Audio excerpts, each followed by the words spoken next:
Tudo bem? Então, estamos aqui hoje na nossa última aula do curso sobre metodologias ativas. E nós vamos, nessa aula, recapitular um pouquinho o que a gente teve nas outras 6 aulas anteriores, para dar uma relembrada em cada uma das metodologias ativas que a gente viu e também no que é, de fato, metodologia ativa. Né, esse curso ele teve como título Metodologias Ativas, o que são, para que servem, como aplicar, e hoje nós estamos fazendo o encerramento desse curso, certo? Agradeço vocês já por estarem até aqui, né, nessa trajetória. Esse curso está sendo muito importante para mim e está me auxiliando bastante em várias coisas, principalmente pelo fato de eu conseguir concluir e já realizar o estágio na minha segunda licenciatura. E a partir disso, quero só agradecer a vocês e partir para a aula. Então, como é que vai ser essa nossa aula de hoje, né? A gente vai recapitular as 6 aulas anteriores. Então, revisar, né, principalmente o que é cada metodologia ativa, e falar um pouquinho em cima de cada uma. E também, né, as aulas. Então, nós vamos recapitular o que são as metodologias ativas, né? A sala de aula invertida, o per instruction e a avaliação por pares e autoavaliação. A aprendizagem baseada em problemas e problematização, mais métodos de caso. A aprendizagem baseada em projetos, mais pesquisa. A aprendizagem baseada em games e gamificação, mais design thinking. E blended learning, né, o ensino híbrido. Tá? Então, nós vamos recapitular um pouquinho das 6 aulas que a gente teve anteriormente, mas como uma revisão principalmente para relembrar o que é cada metodologia ativa, tá? Não aprofundando em cada uma, né? Caso vocês queiram reaprofundar, é só olhar daí os vídeos anteriores novamente. Aqui nós vamos estar revisando, lembrando o que é e falando um pouquinho de cada uma. Primeiramente, né, vamos relembrar o que são metodologias ativas. O que são essas metodologias. De acordo com o Morin, metodologias ativas, né, são estratégias de ensino centradas na participação efetiva dos estudantes na construção do processo de aprendizagem, de forma flexível, interligada e híbrida.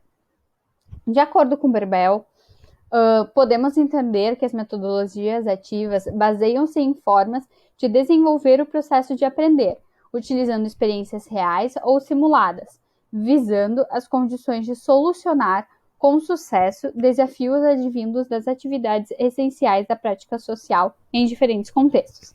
Então, gente, metodologia ativa são várias metodologias, que são as metodologias que a gente foi aprendendo ao longo das aulas e que nós vamos revisar agora.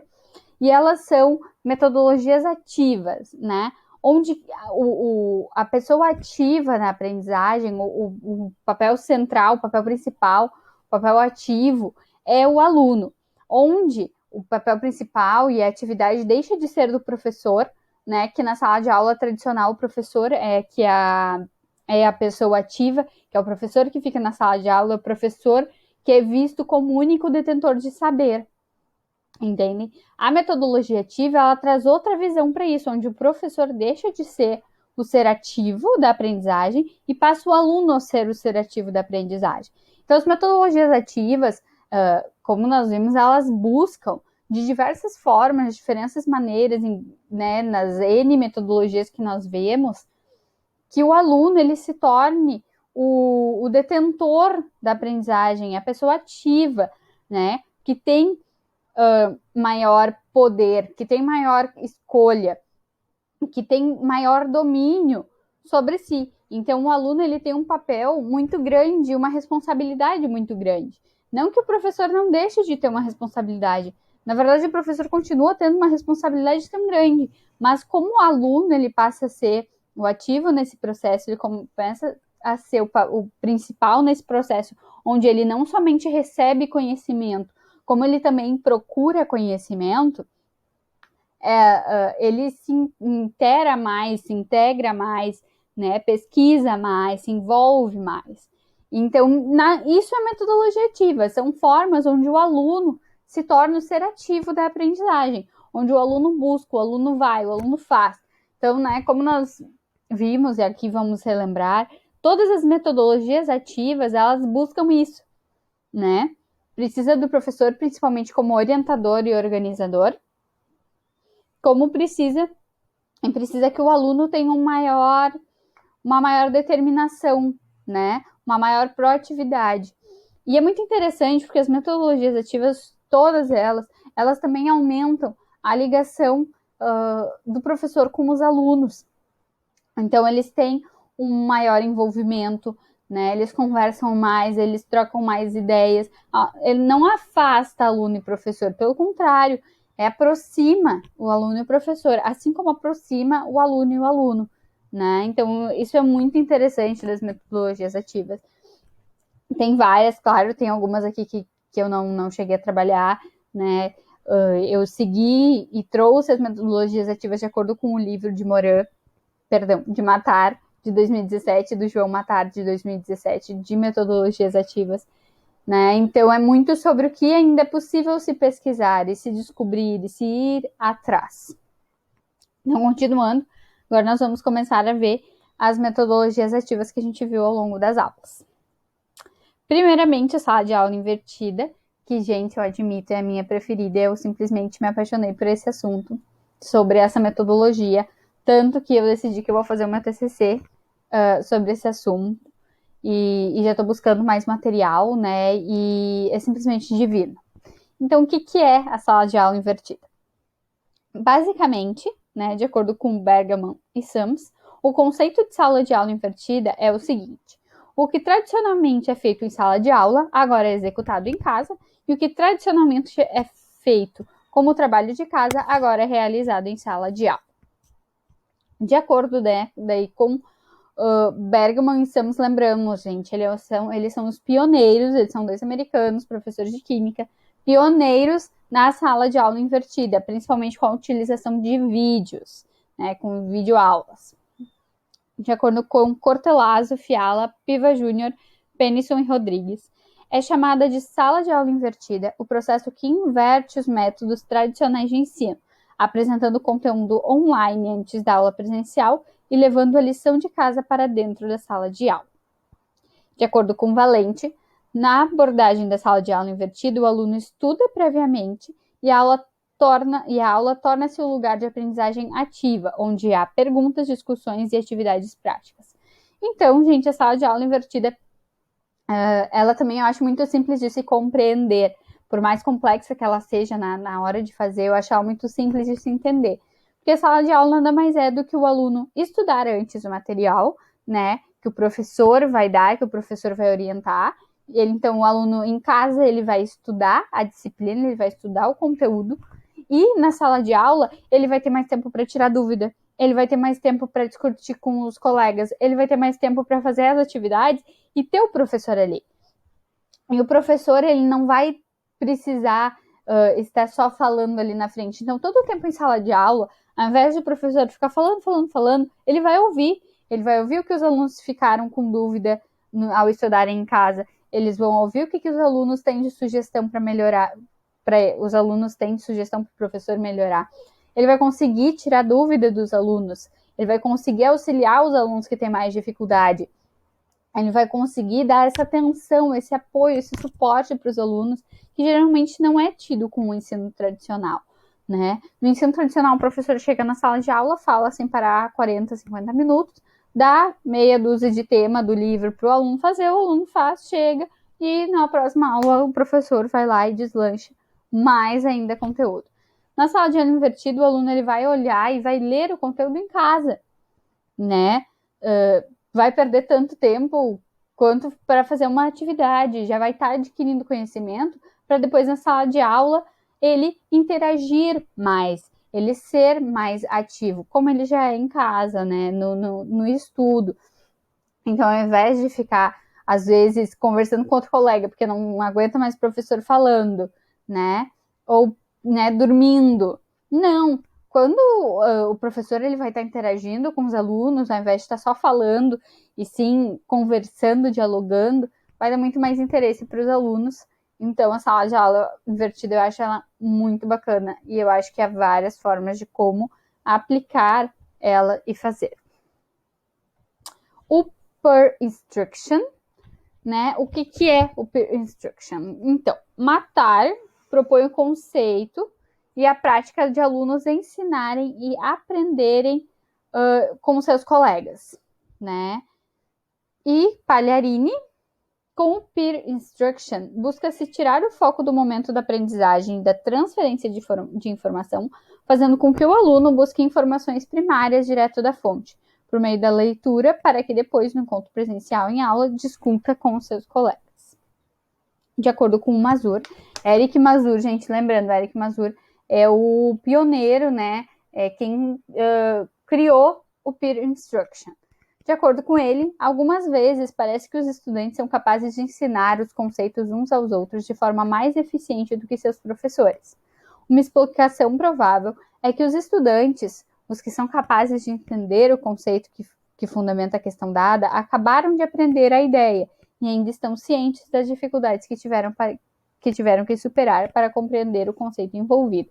Então, o peer instruction, né, ele tem várias etapas, onde consiste, né, desde um estudo antes da aula, daí a realização de um teste, daí dependendo do resultado do teste, o professor explica de novo, ou o professor já dá um encerramento naquele tema, ou o professor vai para a parte do peer instruction. O peer instruction é a parte onde os alunos eles vão se ajudar e vão se explicar entre si. Porque às vezes eu entendi, mas o meu colega não entendeu. E da forma que eu explicar para ele, pode ser muito mais fácil dele entender do que o professor explicando, porque eu vou explicar de uma forma diferente. Eu vou falar de uma forma diferente, eu vou exemplificar de uma forma diferente.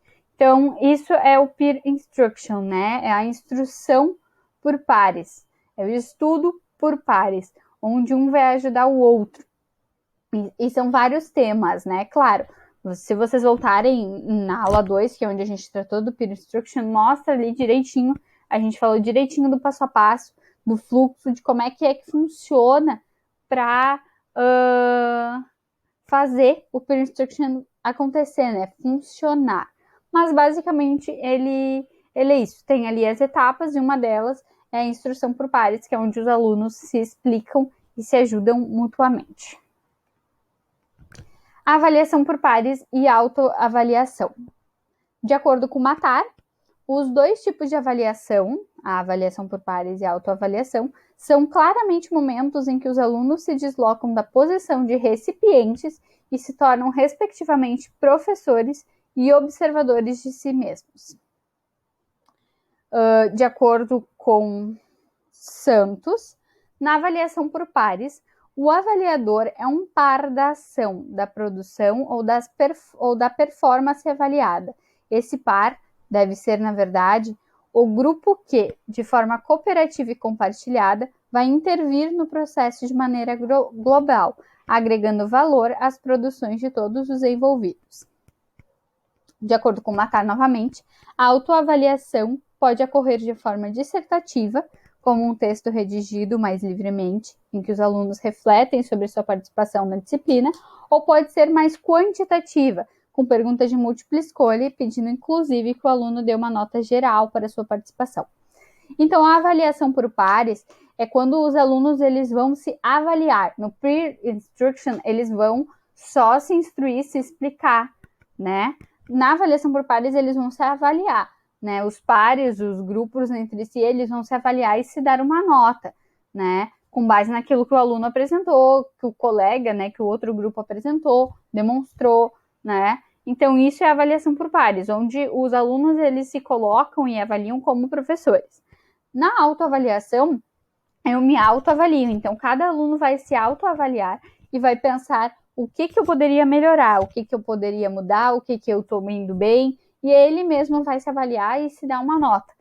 Muitas vezes, né, no formato de forma dissertativa, que o aluno explica, ele vai ter que colocar o porquê, né? Ele precisa se justificar, né? Mas ele mesmo se avalia.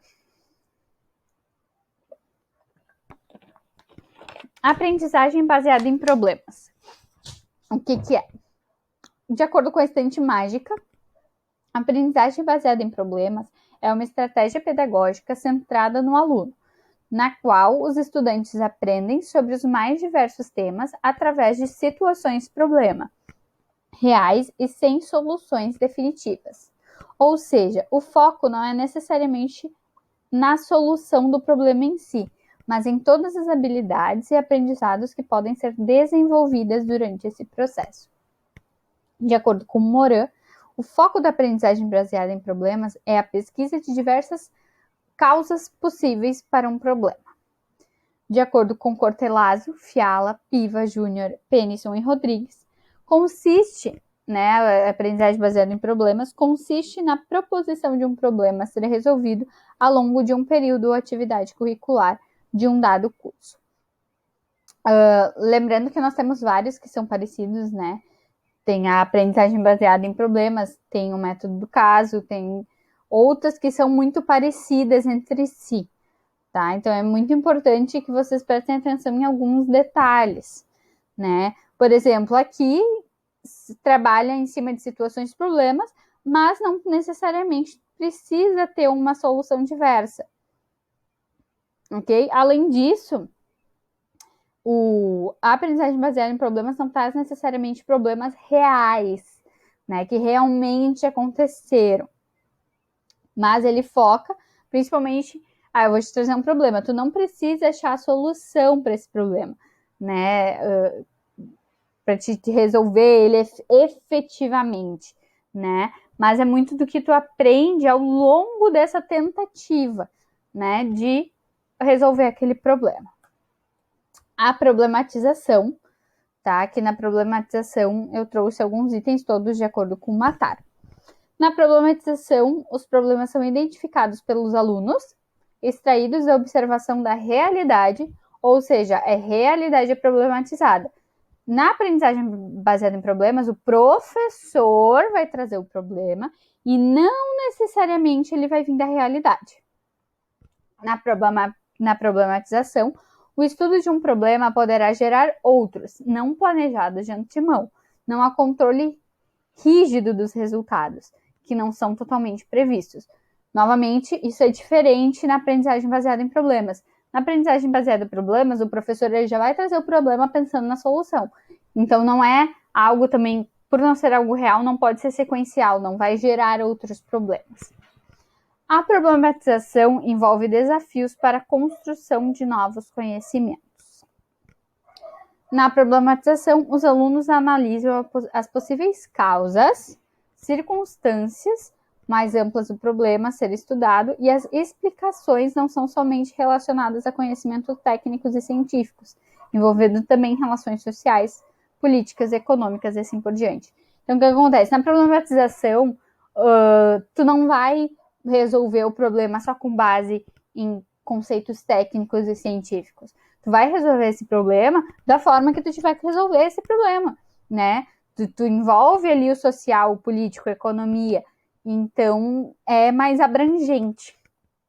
Na problematização, o grupo trabalha junto o tempo todo, seguindo as etapas do arco de Maguerez, e sob a supervisão do professor.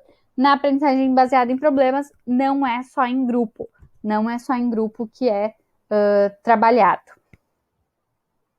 Método de caso, mais um, né, gente? Espero que ali da problematização e da aprendizagem baseada em problemas eu tenha conseguido mostrar bem as diferenças de o que é cada um, né? O método de caso é uma metodologia de ensino que os alunos discutem e apresentam soluções para os casos propostos pelo professor. Os alunos são transportados e imersos na função de gestores e decisores e precisam se posicionar em relação a uma situação. Então, o método do caso, ele não é necessariamente um problema, né? Vai ser um caso e tu tem que pensar o que tu vai fazer. O que tu vai fazer como gestor, né? Como decisor, como pessoa que está comandando, que está mandando, que tem esse poder de escolher e de decidir, né? Então, é um caso que eles trazem, é uma situação, um caso que o professor traz para os alunos e os alunos escutam, né? E apresentam soluções. Então, os alunos apresentam o que eles fariam no lugar, se eles estivessem no lugar daquela situação. A aprendizagem baseada em projetos, perdão, gente, eu sempre confundo. O que é, tá? De acordo com o Morin, a aprendizagem baseada em projetos é uma metodologia de aprendizagem em que os alunos se envolvem com tarefas e desafios para resolver um problema ou desenvolver um projeto que também tenha ligação com a sua vida fora da sala de aula.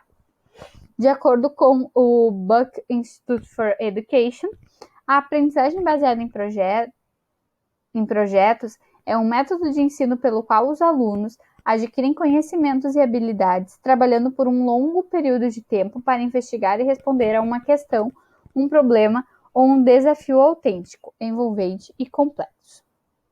De acordo com Mason, Miranda, Munhoz Jr. e Castanheira, a aprendizagem baseada em projetos é uma abordagem sistêmica que envolve os alunos na aquisição de conhecimentos e competências, por meio de um processo de investigação de questões complexas, tarefas autênticas e produtos, cuidadosamente planejados com vista a uma aprendizagem eficiente e eficaz. Uma aprendizagem baseada em projetos é tido um problema, é tido uma situação, um caso, e os alunos eles vão fazer um projeto, elaborar um projeto para colocar, para resolver isso, né? Então, pode ser também aplicado através de, a escola vai elaborar um projeto sobre o lixo, né? E os alunos fazerem em cima de um projeto toda essa questão do problema do que o lixo envolve, né? Isso é um exemplo. Pesquisa. O que é pesquisa, né? De acordo com Matar, se caracteriza como a produção de trabalhos para as disciplinas, iniciação científica ou mesmo a elaboração de um trabalho de conclusão de curso. Também, de acordo com Matar, a pesquisa acadêmica ou científica é um tipo de atividade comum também na educação básica. Merece tratamento diferenciado, como um tipo específico de metodologia ativa, pelo motivo do deslocamento cognitivo que provoca no aluno, transformado de audiência passiva em buscador, organizador e disseminador de conhecimentos, com todos os resultados de aprendizagem daí derivados. A gente sabe que pesquisa científica nada mais é do que a pesquisa em si, uma pesquisa científica, né, acadêmica, onde tu escreve e monta um trabalho.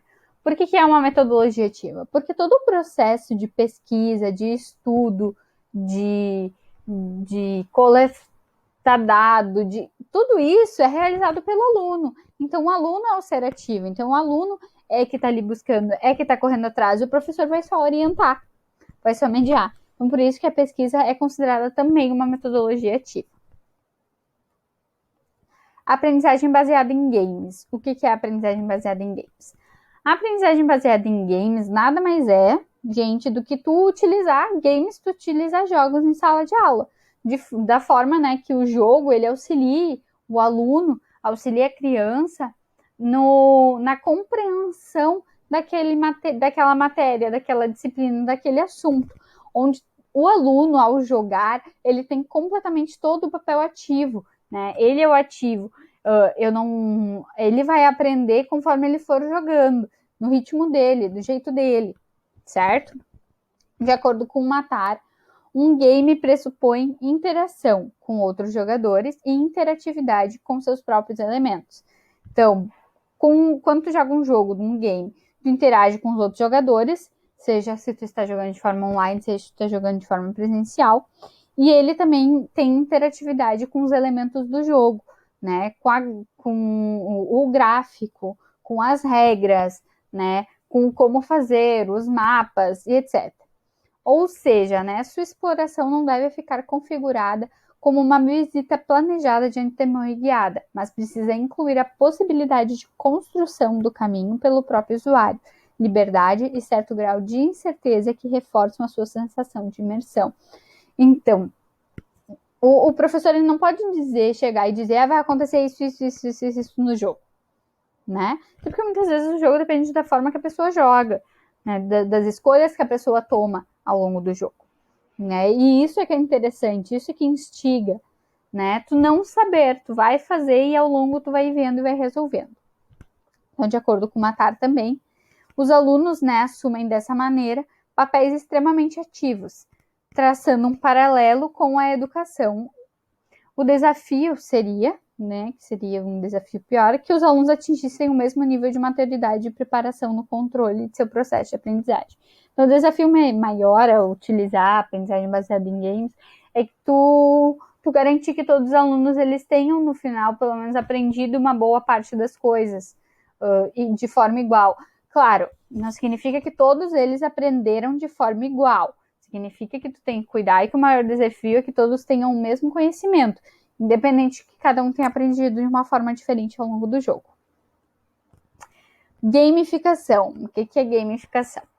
De acordo com Matar, gamificação, portanto, não significa produzir ou utilizar games em ambientes educacionais, o que é coberto, como acabamos de ver, pelo campo da aprendizagem baseada em games. De acordo com Matar, então, gamificação, né, são dois, aqui em cima é do livro, do Matar, e aqui embaixo é referente a um artigo. Então, de acordo com o artigo, ele colocou: gamificação não é sinônimo de uso de games, mas de uso de elementos e mecânicas de design de games, né, de diferentes atividades que podem ser gamificadas, como educação, marketing, administração e turismo. De acordo com Fernandes e Ribeiro, o termo gamificação começou a ser utilizado por volta de 2010 e basicamente significa utilizar os fundamentos dos jogos em atividades fora do contexto de jogo. Segundo Cap, a gamificação é o uso de mecânicas, estéticas e pensamentos de games para engajar pessoas, motivar a ação, promover a aprendizagem e resolver problemas. Então, a aprendizagem baseada em games é o uso de jogos, é o uso de games em sala de aula, e a gamificação é o uso de elementos, né, de elementos de design, de itens que compõem um jogo numa coisa que não é um jogo. Entendem? Como pontuação, ranking, né, desafios, esse tipo de coisa. Design Thinking. O que é Design Thinking? Design Thinking, de acordo com Rocha, é uma abordagem que se inspira na forma como os designers atuam para resolver problemas, originária do design centrado no humano. Design Thinking, DT, ainda de acordo com Rocha, é um nome dado à apropriação por outras áreas do conhecimento da metodologia sistemática, utilizada pelos designers para gerar, aprimorar ideias e efetivar soluções. De acordo com Martins Filho, Cruz e Pereira, o Design Thinking é um processo para a resolução de problemas complexos, desenvolvido colaborativamente e centrado no humano. Sua abordagem parte de um pressuposto que considera o objeto em si e se concebe por meio dele. Assim, os designers thinkers utilizam-se do pensamento abdutivo, que consiste em questionamentos resultantes da compreensão dos fenômenos, a partir das informações coletadas durante sua observação sobre o problema, durante sua observação sobre o problema, de modo que a solução se encaixa nela mesma e não é derivada do problema em questão. Blended Learning, né, ou ensino híbrido, o que é? O ensino híbrido, ele é um programa de educação formal, isso de acordo com Horn e Steyer, no qual o estudante aprende, pelo menos em parte, por meio da aprendizagem online, sobre a qual tem algum controle em relação ao tempo, ao lugar, ao caminho e ou ao ritmo, e pelo menos em parte ele aprende em local físico, supervisionado, né, longe de casa. De acordo com Rodrigues Júnior e Castilho, o ensino híbrido é a utilização de métodos do ensino presencial integrados aos métodos do ensino online, no desenvolvimento cotidiano, rotineiro, do processo de ensino e aprendizagem. Dessa forma, as aulas se tornam mais dinâmicas, atualizadas, flexíveis e mais participativas. De acordo com Batic, Tanzi e Trevisani, de acordo com o modelo proposto pelo Clinton Christensen Institute, o ensino híbrido é um programa de educação formal na qual o aluno aprende por meio do ensino online com algum elemento de controle do estudante sobre o tempo, o lugar, o modo e o ritmo de estudo, e por meio do ensino presencial na escola. Então, o ensino híbrido é a divisão, né? Tem vários modelos, a gente viu na aula de ontem, vocês podem rever. Tem vários modelos. Então, o que acontece? No ensino híbrido, em alguns momentos é em sala de aula, com o professor, tirando dúvidas, né, tendo a aula. Em alguns momentos é em casa, de forma online, remota, onde o aluno ele consegue ter poder e ele consegue decidir sobre o tempo, sobre o horário, sobre o local, né, que ele quer aprender. Né? Isso é muito utilizado no ensino superior, em algumas universidades aqui do Brasil. Em algumas não, em várias universidades. Certo?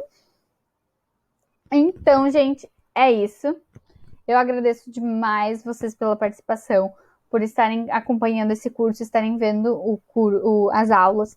O certificado, a princípio, é para ele sair em torno de 60, 90 dias e vai direto para o e-mail de vocês. Qualquer coisa é só entrar em contato comigo. Eu agradeço demais por vocês terem participado, por vocês terem tirado esse tempo para ver, ouvir os meus vídeos e aprender um pouquinho mais sobre metodologias ativas. Espero muito que vocês tenham aprendido mais, tenham tido mais curiosidade de ir atrás, de aprender sobre isso. Espero de verdade que vocês tenham gostado. Muito obrigada. E, né, até a próxima, né? Vai que eu tenho que fazer algum outro curso, tá? Tchau!